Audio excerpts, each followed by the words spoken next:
J'ai toujours su que mon amie Claire avait un goût prononcé pour l'insolite.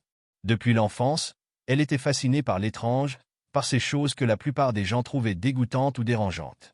Elle collectionnait des insectes morts, goûtait à des plats exotiques sans la moindre hésitation et prenait un malin plaisir à tester des aliments que personne d'autre n'oserait approcher. Mais ce jour-là, elle a franchi une limite qu'elle n'aurait jamais dû dépasser. C'était un après-midi comme un autre. Nous marchions le long d'un sentier bordant la forêt, profitant du chant des oiseaux et du craquement des feuilles sous nos pieds. L'air était lourd après la pluie, chargé de cette odeur de terre humide que j'adorais. C'est alors que Claire s'est arrêtée brusquement. « Regarde ça !» Je suivis son regard et vis la créature qui avait capté son attention. Un escargot. Mais pas n'importe lequel. Il était énorme, au moins 2 fois la taille d'un escargot normal, et sa coquille brillait d'un vert émeraude presque fluorescent. Sa peau visqueuse semblait pulser lentement, comme si elle respirait. Un frisson me parcourut. Il est bizarre. Claire, elle, n'avait pas l'air inquiète. Au contraire, ses yeux brillaient d'excitation. « T'as déjà vu un escargot comme ça? Il est magnifique. » Je fis une grimace. Magnifique, c'est pas le mot que j'aurais choisi. Elle éclata de rire avant de s'accroupir pour observer la créature de plus près. « Tu crois qu'il est comestible?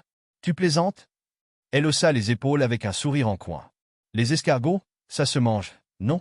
Alors pourquoi pas celui-là? Parce qu'il est étrange.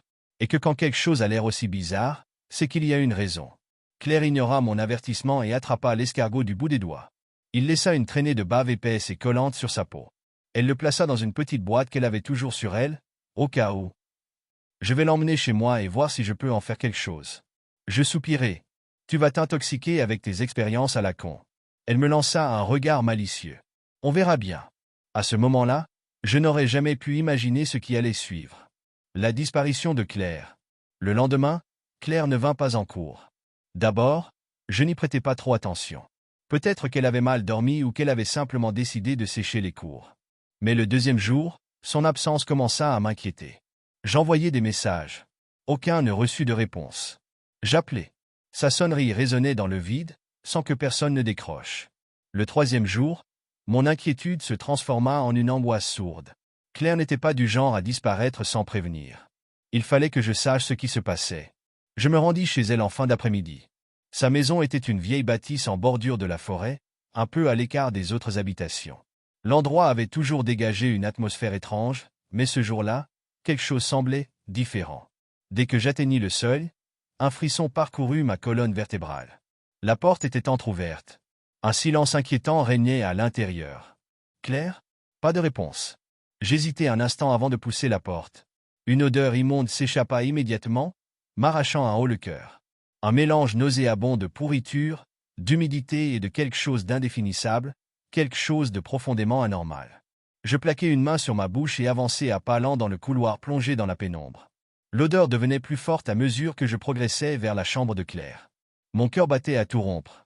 Je posai la main sur la poignée, rassemblai mon courage et ouvris la porte. L'horreur absolue. Ce que je vis me figea sur place. Au centre de la pièce, une masse informe et luisante était collée au mur. Une chose gigantesque, palpitante, recouverte d'un mucus verdâtre qui suintait lentement sur le sol.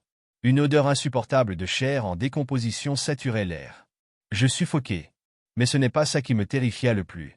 L'énorme escargot tourna lentement vers moi, et c'est à ce moment-là que je vis son visage. Celui de Claire. Ses yeux, écarquillés, avaient perdu toute trace d'humanité. Ses lèvres tremblaient légèrement, comme si elle essayait de parler. Une voix faible, étouffée par la viscosité qui l'entourait, s'échappa de sa bouche déformée. « Aide-moi !» Mon souffle se bloqua dans ma gorge. Claire n'était plus Claire. Elle était devenue autre chose.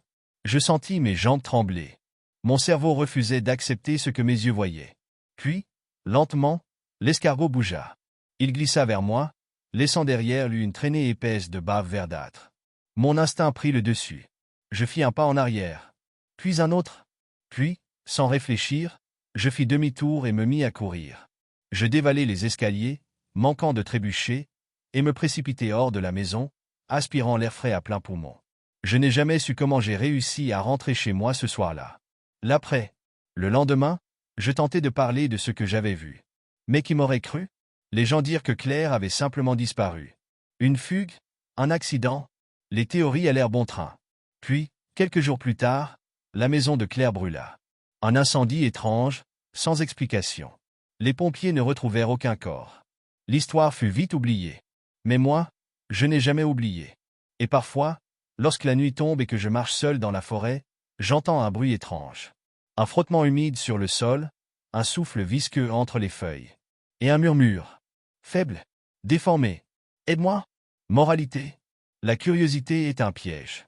Certaines découvertes ne doivent jamais être faites, et certains plats ne devraient jamais être goûtés.